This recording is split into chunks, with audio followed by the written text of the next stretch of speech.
Well, good afternoon, everyone. Amar is well aware of some competition that's going on at the moment, but it truly is an honor for me to introduce our guest speaker this afternoon and indeed to welcome him back to Ottawa. Amar Bhattacharya is a close friend of Canada and a close friend of CIGI. And I'm sure a number of you here today know Amar personally. Amar had a very long, distinguished career in the World Bank, really being a focal point of contact for the bank's engagement with key international organizations and groups. And since 2007, Amar has been director of the Group of 24, which was established in 1971 to articulate and support the position of developing countries in various international fora.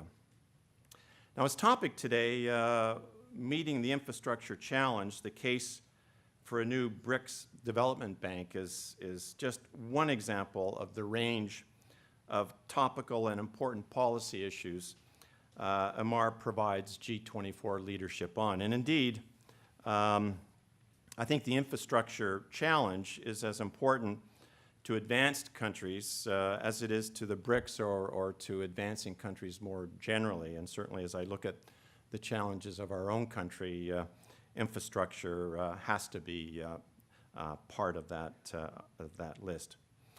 Amar completed his undergraduate studies at the University of Delhi and Brandeis University and did graduate studies at Princeton. And during my involvement on international issues, I've interacted with many people, and none have been as thoughtful, insightful, and as focused on the global public good as Amar.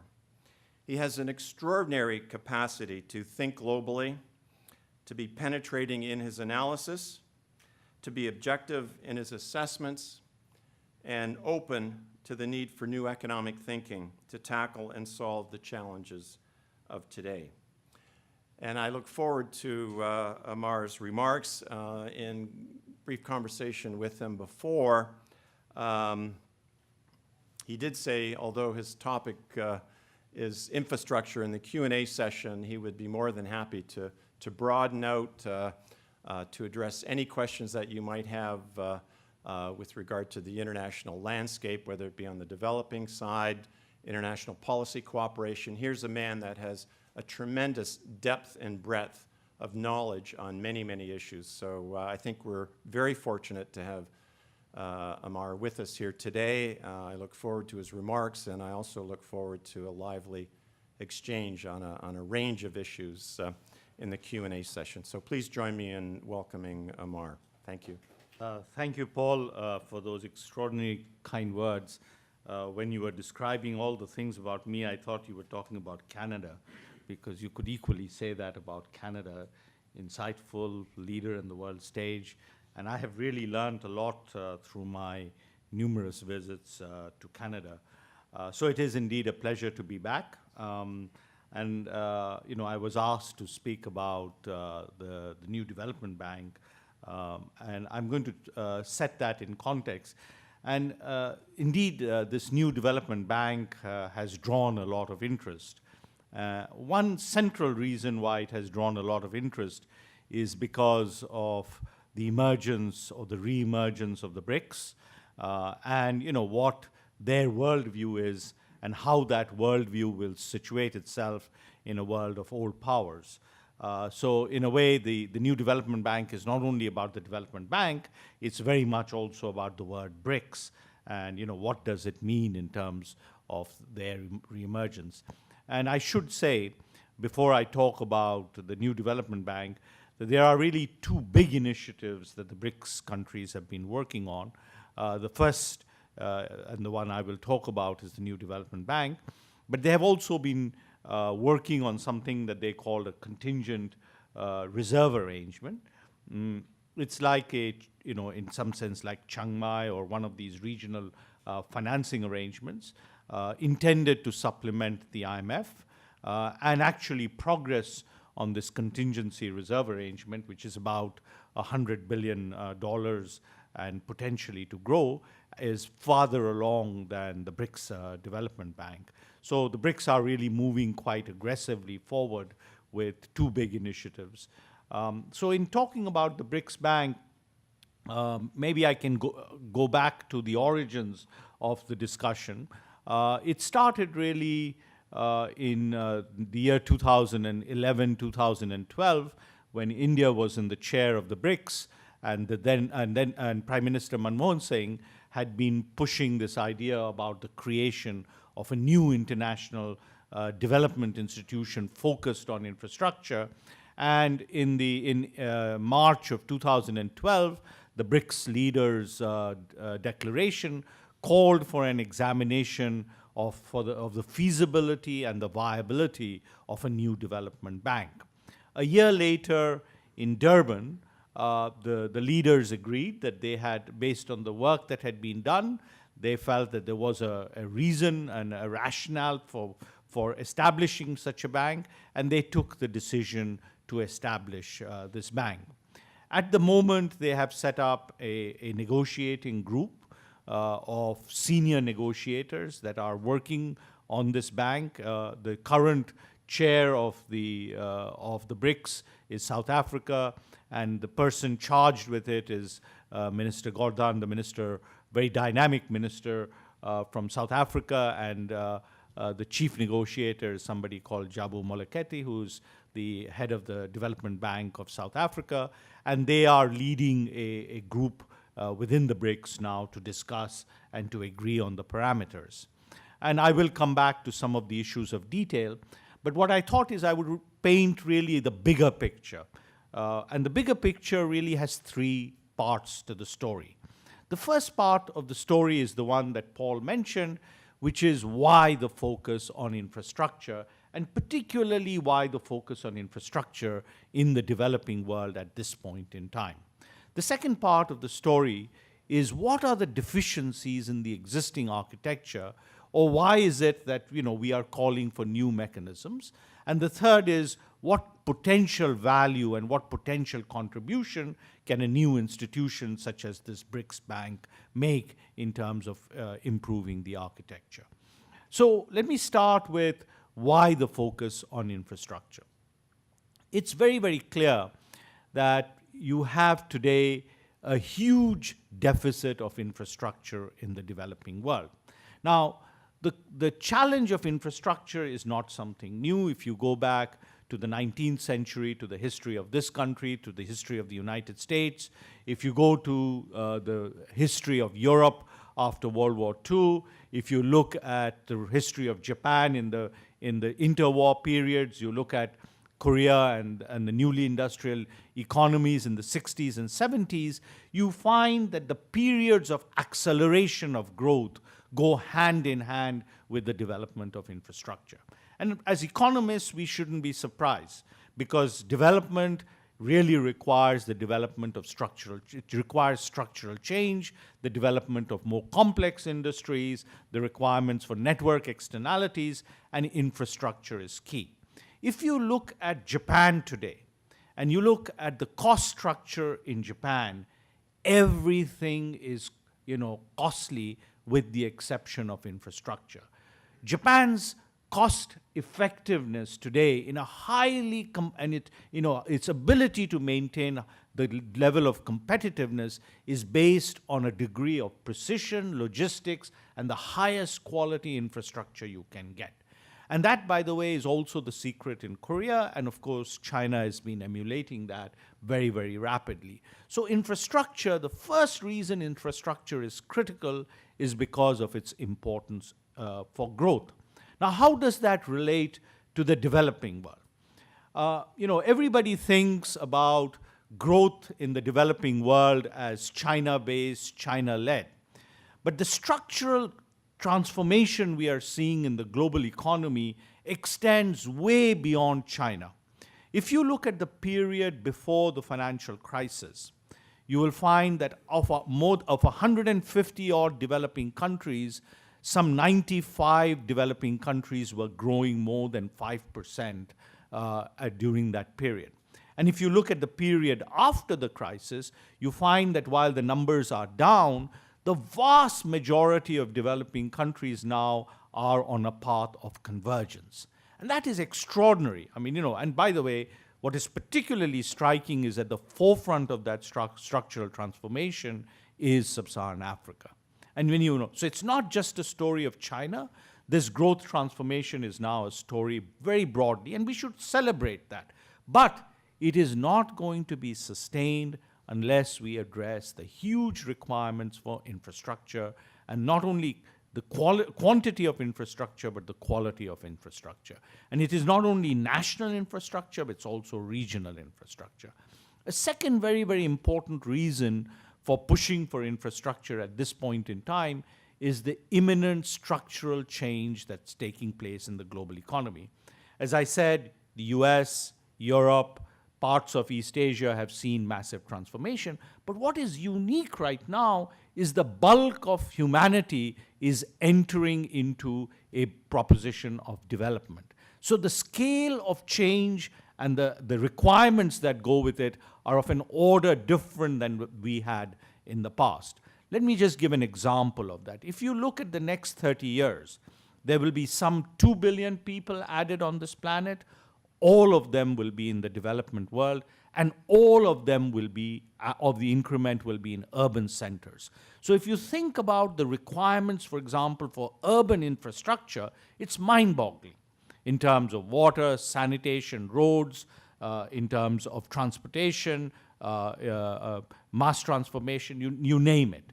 It's huge, and that structural change that we are watching is the second reason why we need a big step increase in infrastructure. The third big reason is we have to remember that a large part of the world still isn't even connected to basic infrastructure.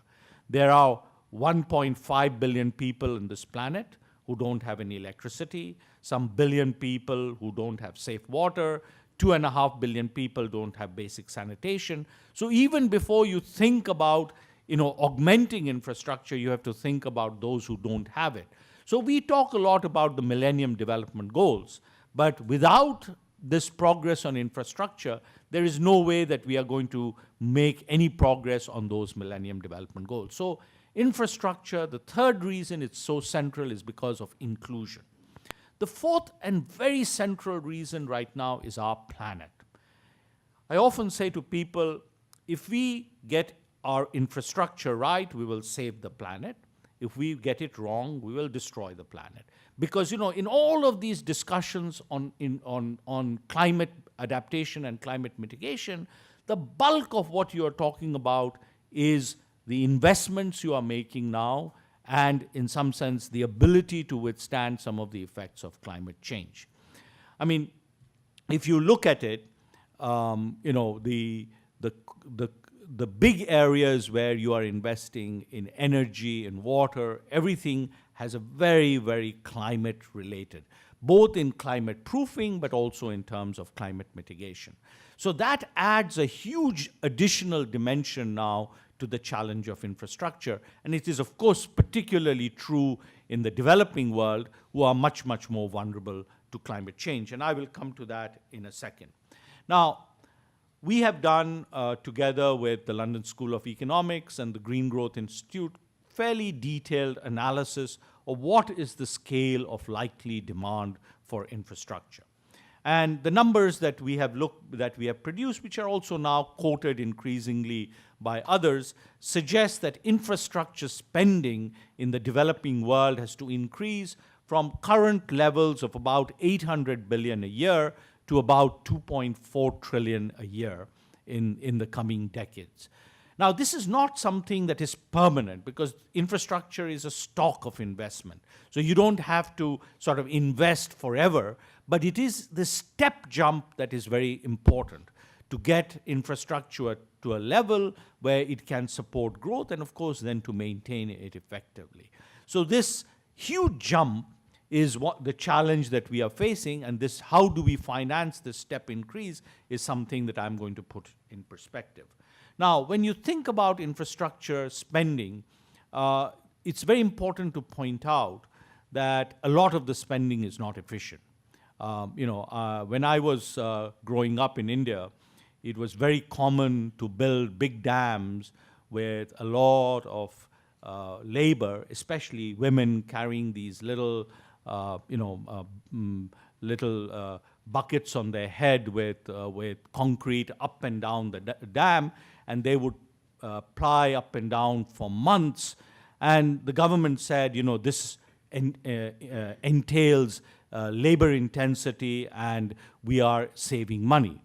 The reality is infrastructure projects are extremely capital intensive. By taking 6 years rather than 3 years, you made what was a not so capital intensive project a hugely capital intensive project. So efficiency gains in infrastructure are very, very important. A recent study by McKinsey shows that looking at both infrastructure in advanced countries but also infrastructure in developing countries, that the scope for efficiency gains is in the order of 40%. So you could actually save a lot if we get our act together. And I'll talk a little bit about, in some sense, the particularities of infrastructure. Second, we have to remember that our knowledge of what needs to be done in infrastructure, particularly in developing countries, is very weak.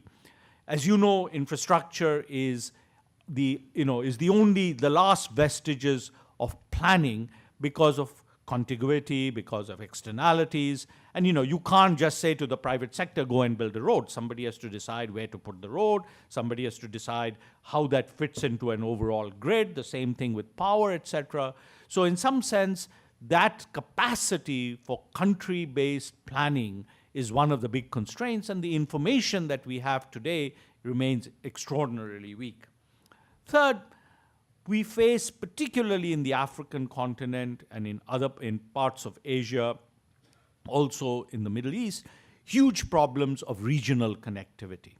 When you look at Europe, what is extraordinary, you can go from country to country now, and you are able to move about without national boundaries, without any problems, which is why we often joke that Europe perhaps needs to think of itself more as a country, because it is today really a common entity. And a very important part why trade integration is so strong in Europe is because of that regional infrastructure. You have the same, of course, in a continental sense here between Canada and the United States, but there is nothing like that in Latin America, nothing like that in Asia, and particularly nothing like that in Africa. And if you could develop that infrastructure, the gains in terms of trade, the gains in terms of development would be huge. So another dimension of the challenge is regional infrastructure. Now, as I mentioned, infrastructure requires careful planning and preparation. And at the moment, we do not have in developing countries either the capacity or the money to carry out such preparations. We often lament the fact that there are no project preparation facilities that are available for developing countries, with the result that there are no quote-unquote bankable projects for private sector and others to finance. So one of the areas where we need action right now is very much this development of bankable projects. And the G20, which has spent quite a lot of time and attention, has correctly brought this issue out, but with very, very little results, I might add. The final point which I mentioned is, how do you incorporate sustainability into infrastructure financing? And let me put it from the perspective of why does it matter to the world, not just to the developing countries. If you look today at incremental investment, 70% of incremental investment is now in emerging markets and the developing world. A lot of it on infrastructure, a lot of it in other areas. Now think of it, if you could make that incremental investment the same standard as the incremental investment in Sweden in terms of climate proofing, climate risk, the benefit for the world would be huge. Instead, the world we have is we are building a lot of dirty power plants in the south. So addressing this incremental investment so that it actually works to the planetary good is going to be a huge challenge. And there's a lot of talk about what do we do with climate finance. The best way to use climate finance is to change that technological path to make those marginal investments as good as the technology of today allows it to be. So now let me talk about the global financial development architecture right now in terms of financing, and why is it that we are worried about where infrastructure financing will come from. So as I mentioned, the current level of annual spending on infrastructure is something like about 800 billion. Almost 60%, some 500 to 550 billion by our estimates, comes from public budgets right now. So the bulk is coming from public budgets. Second, we get about 150 to 250 billion on it because there's been a lot of variation recently in terms of private finance, both international and domestic. In some countries like Brazil and China, to some extent in South Africa, national development banks play a big role.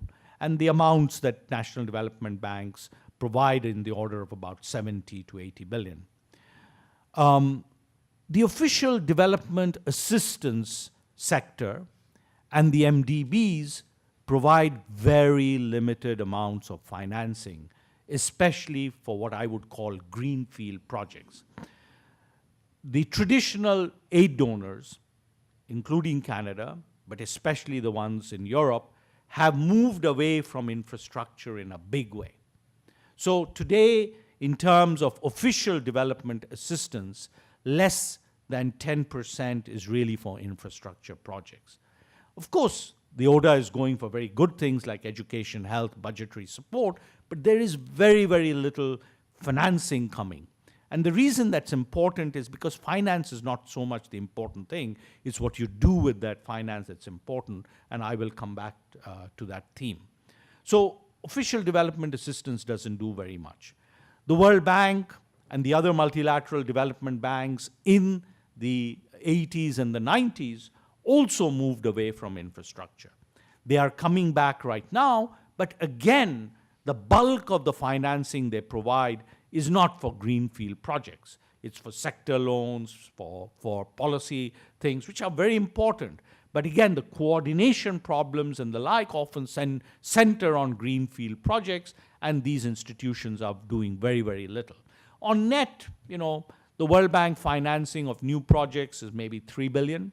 And out of 800 billion, that's a very, very small number, as you can imagine. And finally, I should say that the financing from the new countries, meaning the new development partners, the BRICS countries, is growing, particularly from China.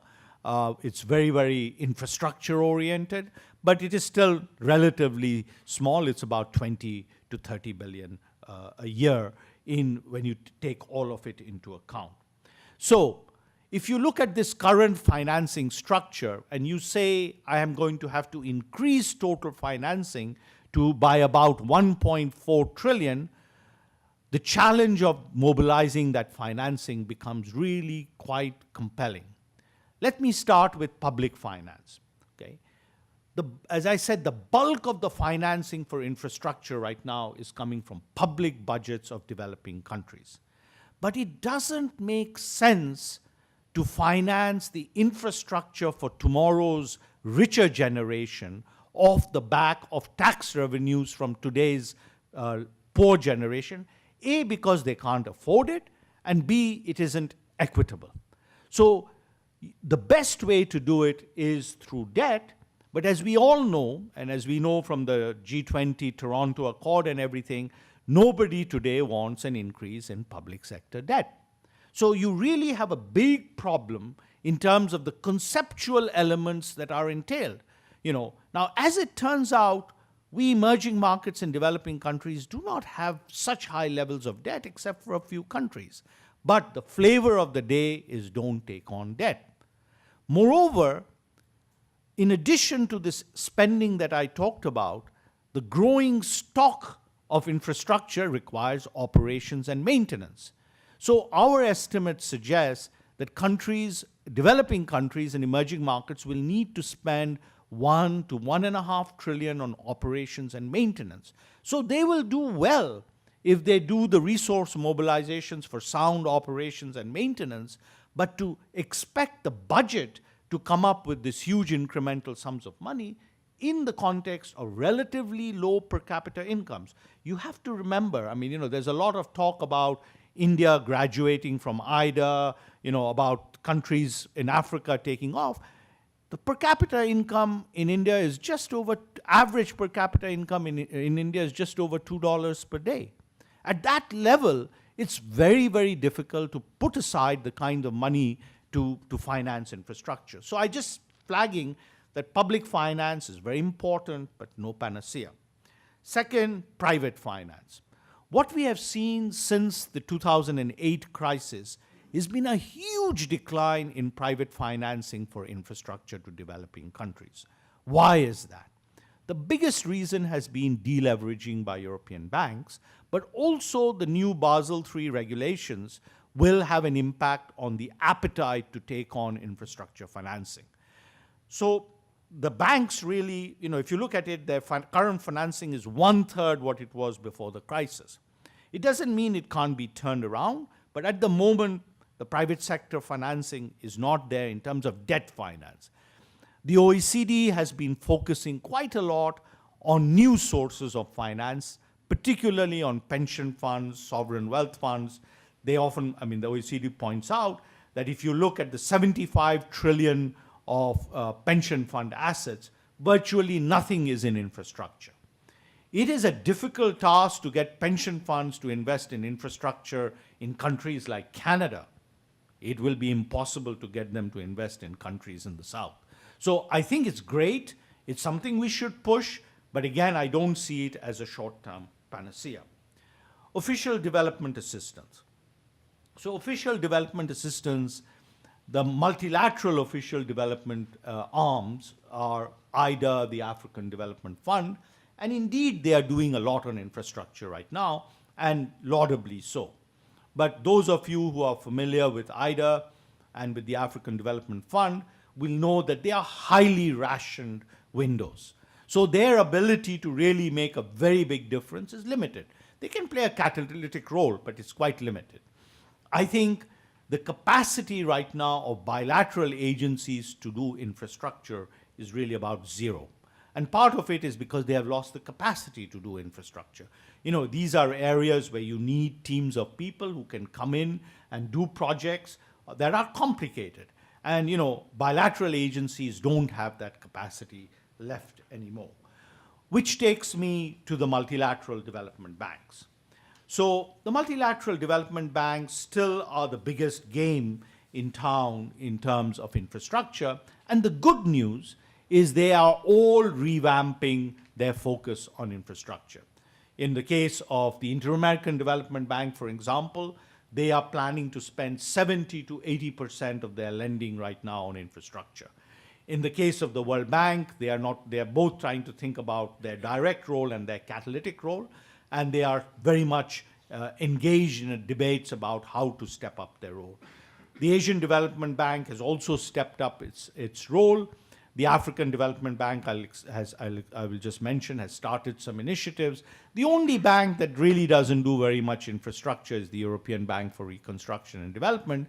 But by the way, part of that is made up by the European Investment Bank, which is a gargantuan bank, much bigger than all these other banks put together, and which primarily focuses on infrastructure, and a lot of it in Europe. Now, by the way, I'll also mention some of the regional ones that I think are quite interesting. But these banks are constrained fundamentally now by their lack of lending capacity.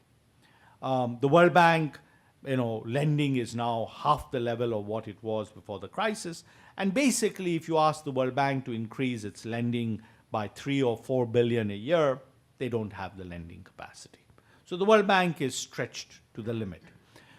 In the case of the Asian Development Bank, they had a very hefty capital increase, but you could ask my colleagues in the Asian Development Bank, they will say that, particularly countries like China and Korea are pushing, for larger capital increase. But one of the reasons there's limitations against capital increase, both in the World Bank as well as on the Asian Development Bank side, is because of unwillingness to change governance. And so there's very, very limited, let's say, appetite for increasing capital in these institutions. Second, it's very important to recognize that the processes of these institutions really do remain extremely costly and extremely cumbersome. So if you take the European Investment Bank and you compare it with the World Bank, it costs the World Bank 10 times more per dollar lent than the European Investment Bank.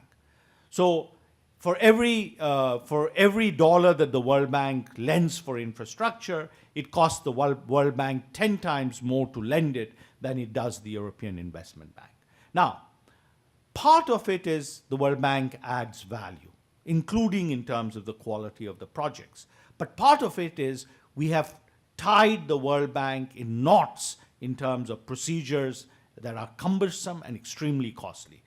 Very few of my countries relish the thought of asking the World Bank for financing because they know it will take 3 times more time and it will cost hugely more than going to other sources of financing. And then is the issue of instruments. The World Bank actually does have guarantee instruments that allow it to try and deal with some of the collective action and the risks that are involved. But the incentives within the institution, the fragmentation and all mean that guarantees are very, very rarely used in the case of the World Bank. When the World Bank was created, and if you look at its articles, it says you will only do a loan if you can't do a guarantee. Today, the World Bank will only do a guarantee if it can't do a loan. Its portfolio is primarily made up of loans, and in that, it loses a great deal of leverage. So there needs to be a better thought given to how do you use equity, lending, and guarantees in a way that you can get greater leverage and you can tackle the kinds of risks that are inherent in infrastructure projects.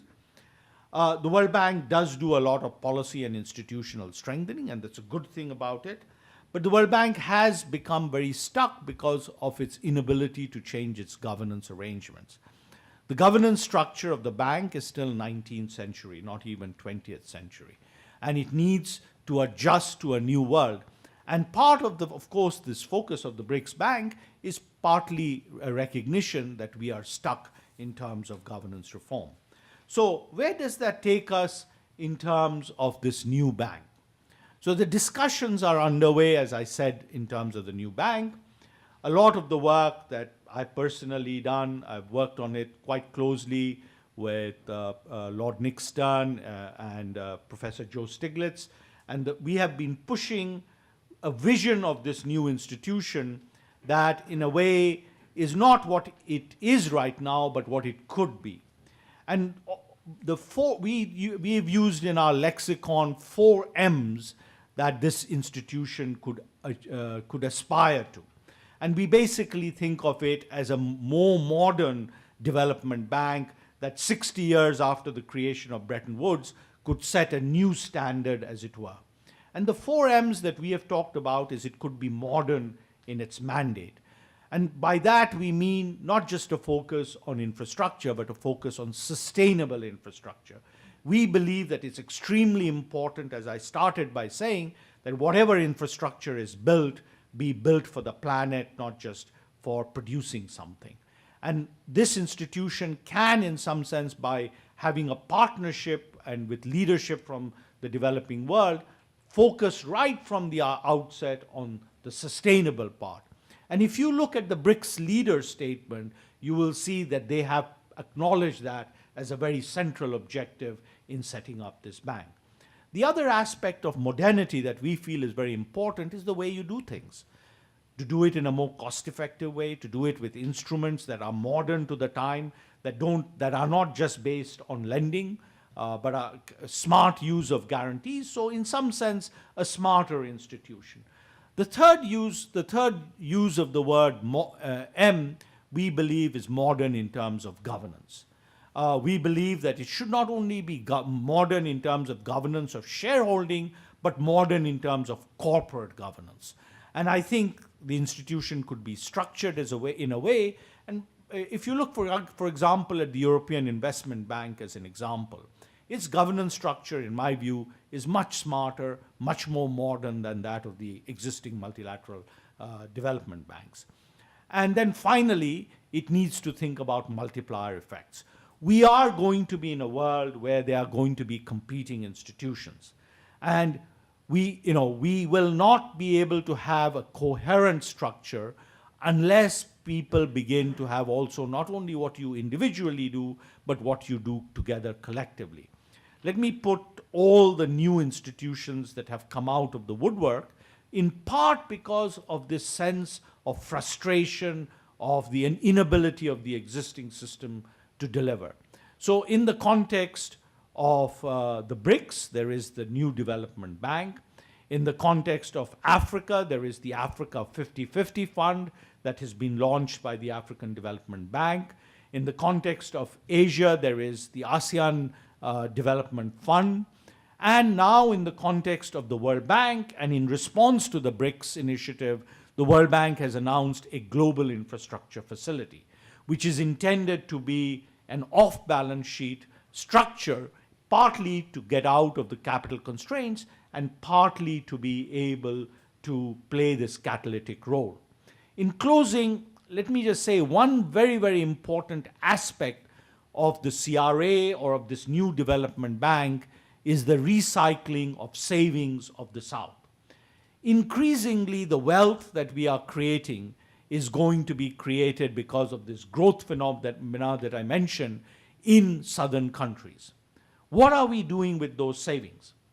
We are primarily financing the US budget deficit, which these days looks like a very shaky affair, and we are financing investments in Wall Street. What does that mean?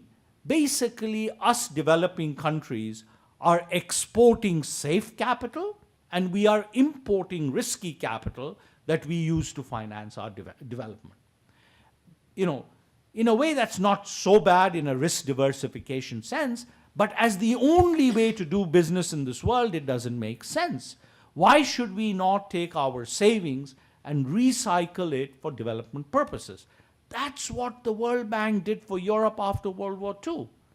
And it has just enabled right now to do it on scale for the developing world. So in order to do that, if we have institutions that aspire to a higher standard and that help us recycle our savings and put it into infrastructure for good use with a high standard of accountability, it will add great value to the system. Thank you. That was wonderful in terms of the breadth of coverage on the issue that you talked about, not just the need for infrastructure, the sources of funding, instruments, and then the bank itself. And this is an area I'm no expert in, but when I think about it, the one thing that strikes me is the heterogeneous nature of the BRICS. And so I don't know if this is political economy. What do you see as the motivation for them to come together to provide this type of funding around the world, where, as I look at them, they each do have different objectives in terms of their own internal development and how they're seeing the move towards what I call a multipolar world. So that aspect of it, your thoughts would very much interest me. Yeah, indeed. I cannot think of a more heterogeneous set of countries than the BRICS. And the conversation that they have had on the need for such an institution and how they should come together on such an institution actually is both a learning experience, but also a case of building social capital. Because they do come at it from very, very different perspectives. I think very early on, as I said, they agreed that there was a gap in the system. And they agreed that looking at their own needs and looking at the needs of countries outside the BRICS, they recognized that there was a need. Now, there are what I call, I've been very polite and I've talked about the high order issues, and nobody has asked me from the floor, but I'm sure the questions will come. But what about the very, very mundane political economy issues? And when this institution was created, some of us quipped that the three things they will fight most about is who is the largest shareholder, where is the institution going to be located, and who is going to be the first president. So of course those are political economy issues. But the fact that they have gotten so far down the exercise in terms of focusing on issues of membership, they have, for example, agreed that the membership will be open way beyond the BRICS.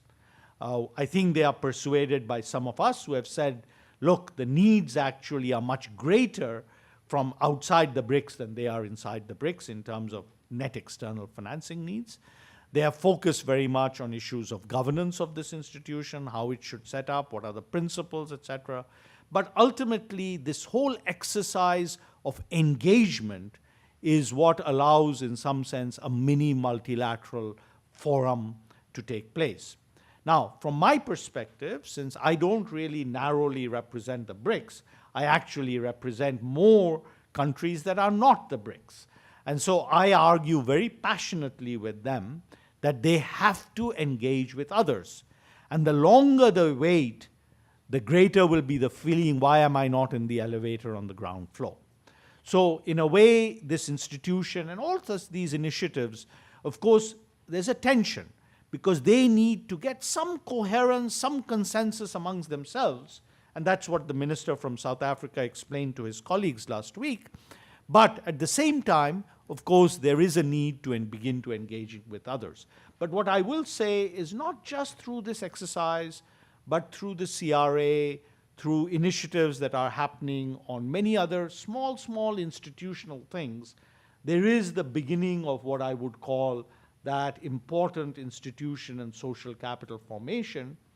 But the challenge will be for the BRICS is not to limit it to themselves, but to use it to bring it back to the multilateral house to bring about bigger change.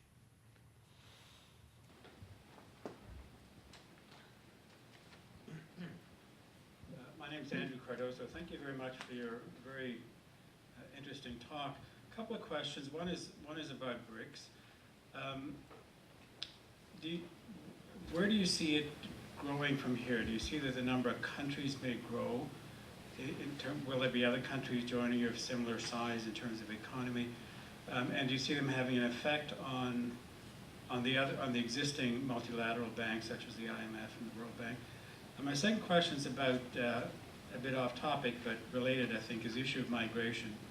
In Canada, we have a considerable shortage of skilled workers, everything from people who work in the oil patch to doctors and nurses and everything else. And we look at immigration as being a major source of filling those gaps.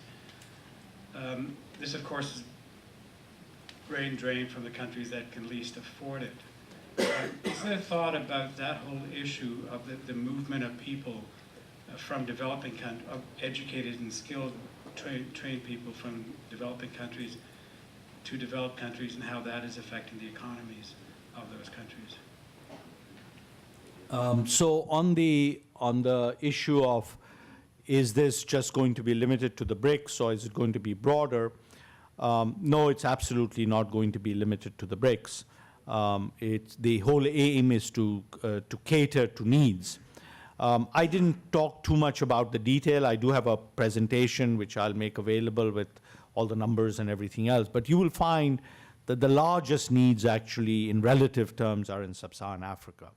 Now, so obviously, value of this institution will be to really, in some sense, multilateralize some of the financing that's going into Africa. Africa gets a lot of bilateral financing right now.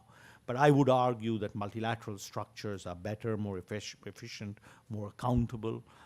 And so in a way, that is clearly South Asia is another important. Now, if you think about the BRICS in the emerging market and developing world, they account for roughly about 50 to 55% of the GDP of the emerging market and developing world. But in terms of net financing needs, because China is so self-sufficient, because Brazil is relatively self-sufficient, because Russia is relatively self-sufficient, the bulk of the needs in terms of external financing will come from non-BRICS countries. And there will be some tension because, if I were a Mexico or an Indonesia, why would I want to join as a second-class citizen? So you would have to offer them, in some sense, something that is attractive. And, many of the debates and discussions we are having in the World Bank or in the IMF with regard to governance could equally apply to an institution that is unfairly dominated by the BRICS.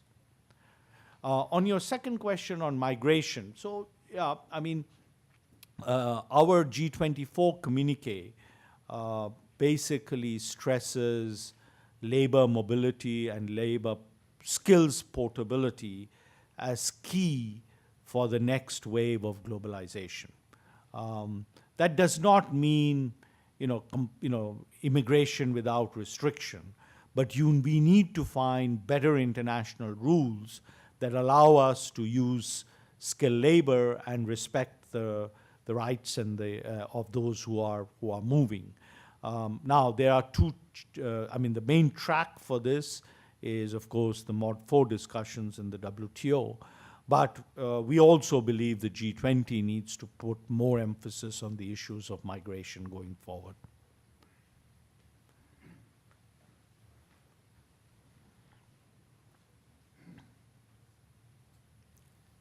My name's Hugh Windsor, and the number that you gave today that blows me away is the 10x, that it costs the World Bank 10x times. There must be an awful lot of smart people that think that's intolerable and that something should be done about it. And my question to you is, are there forces or people or however we want to describe the structures that are moving to try and rectify that? Well, first of all, there are a lot of smart people in the World Bank. Even though I'm not part of it right now, I can say there are a lot of people in the World Bank who are quite troubled by that. And there is a lot of discussions going on inside the bank right now to streamline processes, procedures, to make it more cost effective. Now, as I said, there are, nobody wants to do my philosophy often is the most important principle is thou shalt do no harm. So it's important if the World Bank is doing a project to be fairly sure that it isn't actually doing something that's harmful. But the World Bank cannot take over the responsibilities that belong appropriately to the governments and the parliaments of those countries. So it has to have some measure at which it says, I've done my due diligence, this is appropriate, yes, there are things that have to be done, and as long as there are sound project preparation mechanisms in place, it's okay.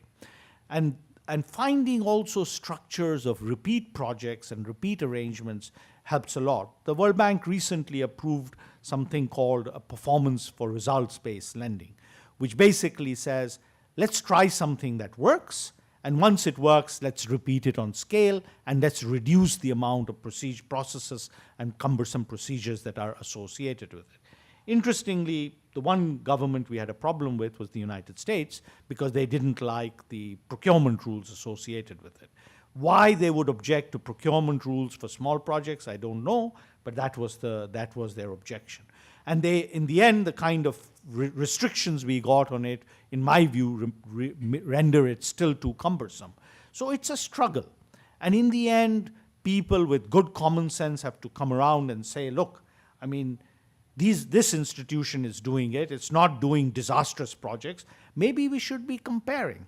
I'll give you another example of infrastructure that's very interesting. The World Bank in Latin America lends roughly about $1 billion for infrastructure. the Inter-American Development Bank lends more than 2.5 times for infrastructure what the World Bank lends. There's something called the Latin American Development Fund, which is completely owned by the developing countries of Latin America, with the exception of Spain. It lends more than the World Bank and the Inter-American Development Bank combined. And then there is BENDES, which on an annual basis lends 6 times more than the World Bank, which is the Brazilian Development Bank.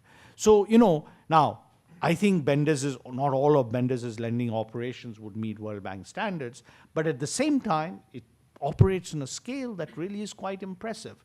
So I think, in a way, what we need is much more discussion of what works, what doesn't work, on what issues can be compromised. And I think the World Bank is engaged at the moment, at least in such a discussion. But where it will need support is in the politics of our countries. Because it's very difficult for a parliamentarian to stand up to a civil society advocate and say, actually, it's all right, because in the end, the government of India has to take responsibility for it. It's not the business of the World Bank. So those are things that will require some political courage, but I'm quite confident that as we elevate the discussion and, look at what the announcement of the BRICS Bank has done, it has energized the discussion of infrastructure in the MDBs. So already it is beginning to have very valuable impact. The Global Infrastructure Facility of the World Bank is one such example. Hi, Rob Stewart, Department of Finance, and I'll just out myself to begin with, as I am the alternate governor of 4 multilateral development banks. So I think you've said some very interesting things. I have a couple of questions. I have many questions, but there's 2 I'd like to follow up on in particular. And the first is, in this context, let's say, the ability of any multilateral institution, be it fully multilateral or a BRICS bank, to meet the need. So you cited a number of $4 trillion a year. I think probably the multilaterals, including the World Bank, probably cap out at around 50 billion annual lending. A BRICS bank capitalized at 50 or $100 billion, 3 times levered, isn't going to lend a whole lot either. So you're not coming anywhere near meeting the scale of the need. The multilaterals also have a mission you haven't mentioned, which is actually development, right? You would, I think, probably agree that infrastructure is a means to development, but it's not poverty reduction in its own right, and they focus on poverty reduction through various other forms of lending. So they're obviously can't focus on infrastructure alone. So the context of that question then is, how much does this mean? Is this an optics game, or does this really make the difference? Or is the problem really the fact that there aren't very many investable infrastructure projects in the third world today, bankable investment projects? Second question is, assuming this is all to the good, what should Canada think about the development of a BRICS bank? Is it really a competitor to the MDBs, or is it in fact a useful supplement? And would it be a highly desirable thing to get behind it in a public way? Thank you very much for those questions. So first of all, let me begin with the numbers, because I think it's important to get them right. The incremental finance we need is about 1.4 trillion a year, not 4 trillion, so 1.4 trillion. As you correctly point out, the immediate constraint is not just financing. It's actually the ability to have bankable projects and the ability to have domestic institutions that are able to ensure that the financing is utilized well. Okay, so it's a chicken and egg game. But when I was running the Indonesia program in the World Bank, we did power projects in Indonesia. We did Power 1, Power 2, Power 3, Power 4. And a lot of our focus was just institution building. We built up the institution that was able to do the projects. Okay? So this is not just a question of bankable projects. It's actually a question of developing the policies and institutions in the countries that would allow, in some sense, for valuable. Where I would disagree with you is drawing a line between infrastructure and development and poverty reduction. I mean, in a way, as I mentioned, I argued, without growth, you can't have development and poverty reduction. Growth is key. Okay, I mean, there was a lot of discussion, as you know, at the World Bank annual meetings about need for maybe more redistributive policies. But we, even as developing countries, are convinced that you do need the growth in order to have the poverty reduction. We are absolutely convinced that you need to have the infrastructure to be able to address the constraints on growth, especially in Africa, South Asia, and in other parts of where the growth constraints are binding today. Second, we are also convinced that you need infrastructure for inclusion, which is, and you cannot have poverty reduction if there are no rural roads or rural electricity, etc. So that's in that context. So the name of the game is, in my view, twofold. How do you reduce the risks associated with infrastructure through collective action? And how do you make financing more affordable? Private sector alone, we have seen, can't do it. Why? Because you can't have double-digit rates of return off the backs of the poor. It doesn't work. And the idea of the MDB system is to help reduce the risks, not only in terms of the project, but on the revenue streams going forward, and to try and bring in affordable financing. So it's the catalytic role that is. So is this all optics? So I have argued that you need solutions on scale. The public sector has a comparative advantage of doing two things. First, focusing on things where the public sector will have a dominant role, right? Rural roads, rural electrification. And second, reducing the risks where the private sector can play a key role, whether it's toll roads or electricity generation or whatever. And for that, we will need to work with the governments and do it on scale. So we will have to be able to build up that capacity. All I'm arguing is that the MDB system right now collectively is just not there. It's way, way below the level that we would like to see. So in that context, will a new institution make a huge radical difference? No, unless it begins to raise elevate the debate around these issues, and collectively the system begins to operate better. So I really come back to your last point, which was implicit. I do not think you should look at it as a competition. You should look at it as a supplement, provided it raises the bar. That's the key. So the test that I'm using to judge the World Bank or this new institution or any other new institution is it making a significant difference to the quantity and quality of financing that is available, not only directly, but also catalytically. Second, is it helping us recycle the savings that we have on the table and putting it to better use? Third, is it bringing about the necessary changes in business practices and in governance that are critical? So I use those three tests, and I'm equally happy to apply to this new institution as I am to the old. Amar, thank you very much for coming here to Ottawa and to CIGI. We've been very delighted to host you today. And thanks for clarifying the conceptual framework behind the BRICS Bank. At the start, you also mentioned the contingent reserve arrangement. Actually, I was in St. Petersburg for the G20 summit in early September, and there was a press release issued by the BRICS leaders actually referring to this arrangement. And you mentioned that this could be something like Chiang Mai. If we think of Chiang Mai, which was established in the aftermath of the Asian financial crisis, we have seen that it took 10 years plus to move from a web of bilateral contracts to a single multilateral contract.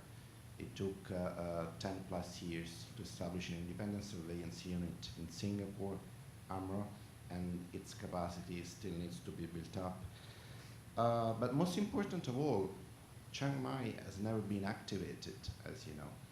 So I was wondering, what is your sense? do you think that this contingent reserve arrangement could really become a a viable financing arrangement that could be, if not alternative to the IMF, viable in the way like maybe the ESM is in Europe, or the Latin American Reserve Fund is in the Andean region in Latin America. And as you know, there are several, a few other examples. So can you highlight a little bit what is the prospect going forward on this financing arrangement aspect? Thank you. I'm going to give you a roundabout answer, Domenico, because I want to make a more general point, because if you want to talk about these arrangements, you cannot not talk about the IMF. So let me say that, we are at a very interesting juncture right now in the global economy. There's, as you know, huge uncertainty right now in the US, and that uncertainty can have huge spillover effects. The last time we had a debt ceiling impasse, emerging market spreads went up by 75 basis points, stayed up for months, and emerging market stock markets declined by 15%. So the impact could be huge. And right now, emerging markets are more vulnerable, as you have seen. Part of it is because of this perception that there are suddenly current account deficits that were considered quite kosher, suddenly are considered very, very high. And that takes place against a backdrop where, the world economy has gone some very important shifts in terms of the structural balances that, have big implications. And I'm going to be, let me put some numbers on to make people grasp the magnitude of it. Since before the crisis and after the crisis, the US trade deficit has shrunk from something like 700 billion to 400 billion. Before the crisis and after the crisis, the current account, the trade balance of China and Korea have increased from a surplus of about 200 billion to about 300 some billion. And by the way, it's all because of Korea, not because of China. If you look at other emerging markets other than Korea and China, they have gone from a balance before the crisis to a to a trade deficit today of 400 billion. Meaning, other emerging markets and developing countries have the same trade deficit in magnitude as United States. Moreover, emerging markets and developing countries account now for 80% of global growth and of global import demand growth. Okay? So we have all these countries now that have rebalanced in terms of being the engines of growth. Who has been the counterpart? The counterpart has been Europe. Europe, the exact shift that I mentioned, has gone the other way for Europe. Europe went from a small surplus to a surplus now that the fund expects will be in excess of 550 billion next year. So Europe has been a huge drag on the global economy, and emerging markets have stepped up and taken that demand over. Now, what happens if emerging markets start squeezing at the same time because, quote unquote, there is an attack on one country? It will not just be a disaster for emerging markets, it will be a disaster for the global economy. So in that context, what kinds of mechanisms do we need in order to help these emerging markets from not overreacting? I would argue that the primary instrument must remain the fund. But as my colleagues from Department of Finance here know, there isn't a consensus on what we do about permanent resources in the fund. Now, in that kind of context, regional arrangements and the discussion on regional arrangements become more important. And the BRICS arrangements, by the way, this is not intended for anybody else. It's just intended for the BRICS. And I don't think it will be adequate. But I do believe that we need to think quite hard and quite, in some sense, from planet Mars, about how do we deal with these periods of huge changes in market sentiment. So yes, this is There are a lot of technical issues to work out, but we have to think about an architecture where the IMF must be able to play its long-term systemic role, and to help with the liquidity front, maybe you should have effective regional arrangements. But talking about regional arrangements, the bulk of our countries are not covered by regional arrangements. Would Paul Jenkins come to the podium, please?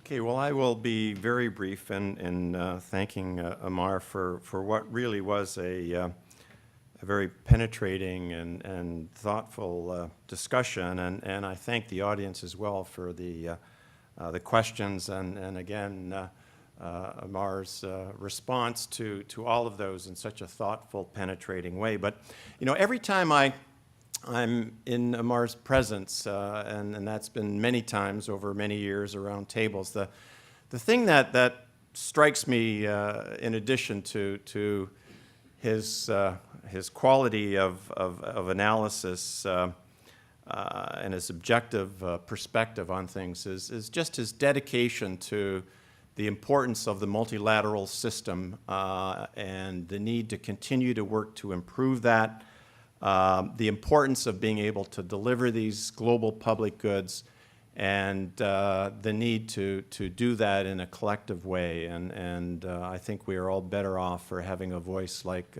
Amar's amongst us, and I think we're privileged, and I thank you for joining us today, and we'll have some opportunity for some bilateral discussion. So thank you. Please join me in thanking Amar.